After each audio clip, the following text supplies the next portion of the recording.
Good day to all of you. In this session, we will be focusing on artificial intelligence and its ethical use. Artificial intelligence, or AI, has been around for quite some time, but it was late last year that it became a buzzword and was considered as another disruption, especially in the field of education. So what exactly is AI? Coursera in 2023 defines AI as the creation of computer systems capable of performing tasks that historically only a human could do, such as reasoning, making decisions, or solving problems. Great Learning also published its own definition of AI this year, which is the ability of a digital computer or computer-controlled robot to perform tasks commonly associated with intelligent beings. Great Learning further described AI as an intelligent entity created by humans, capable of performing tasks intelligently without being explicitly instructed, and capable of thinking and acting rationally and humanely. Today, the term AI describes a wide range of technologies that power many of the services and goods we use every day, from apps that recommend TV shows to chatbots that provide customer support. Some of the most common examples of AI, which many of us are familiar with, are the following: ChatGPT, which generates text in response to questions or comments posed to it; Google Translate, which uses deep learning models to translate text from one language to another; and Netflix, which uses machine learning to create personalized recommendations for users based on their previous viewing history. But just like any other innovations, many are worried about AI and its possible impact on the different aspects of our lives. Further, just like any other innovations, AI is a double-edged sword. Hence, we should be guided properly so we can maximize the benefits from this tool. So how can we make use of AI ethically, especially in the context of education? With OpenAI, as in the case of ChatGPT, we can probably say that students can easily pass their courses, or not just pass, but even get high grades, if the teachers will not be astute enough to determine which submissions by the students are AI-generated or original work. As users of AI, there are certain parameters that we need to observe, so we can use this tool in aid of what we need to do and accomplish. Specific for education, we can say that OpenAI can provide us with assistance to make our work easier.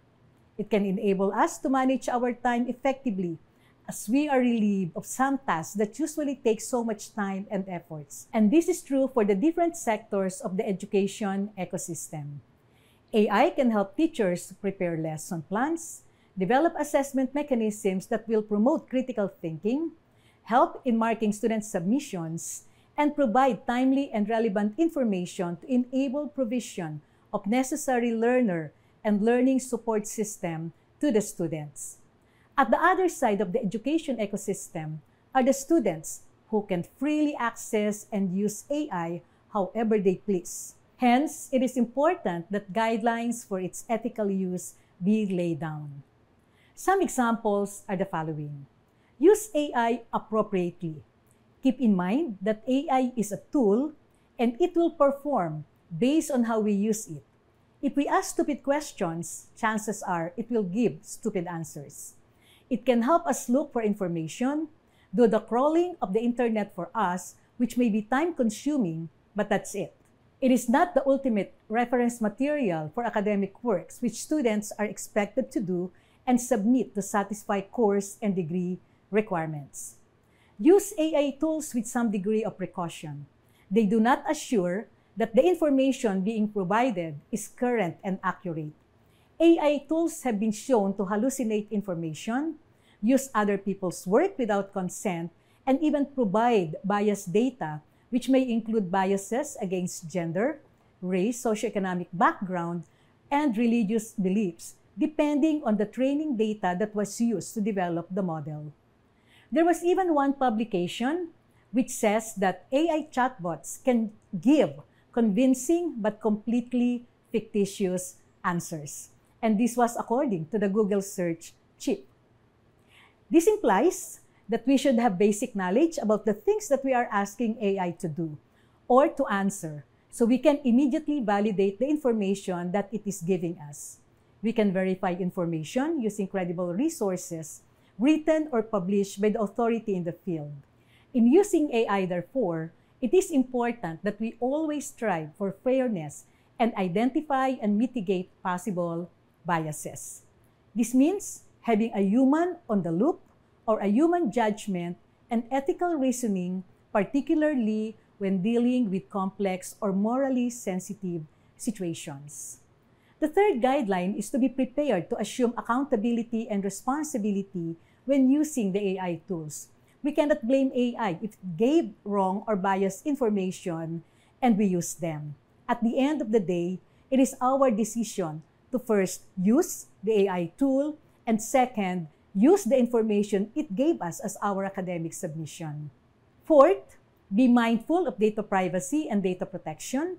As mentioned earlier, AI can use data or information without the consent of the owner of this data, and this can put the user in a complicated situation of violating laws and policies. AI users should also exercise data minimization, which means collecting and retaining only the data necessary for the intended purpose, thus minimizing the potential impact of data breaches or privacy violations. Fifth, be guided and strictly comply with the institution's policies on the use of AI and other similar tools and digital platforms. Many institutions are now putting in place these policies that not only reflect the institution's stand about these platforms and tools, but also guide the different users on the proper and responsible use. More often than not, these institutional policies have corresponding penalties for specific violations, and definitely, we wouldn't want to find ourselves in that situation. Our bottom line, there's nothing wrong with using innovative tools, especially if they will relieve us of the mundane tasks that we need to do every day and would allow us some extra time to devote to things that need human intervention. It is important, however, that we use these tools responsibly and ethically so as not to compromise the outcomes that we hope to achieve at the end of the process. Thank you.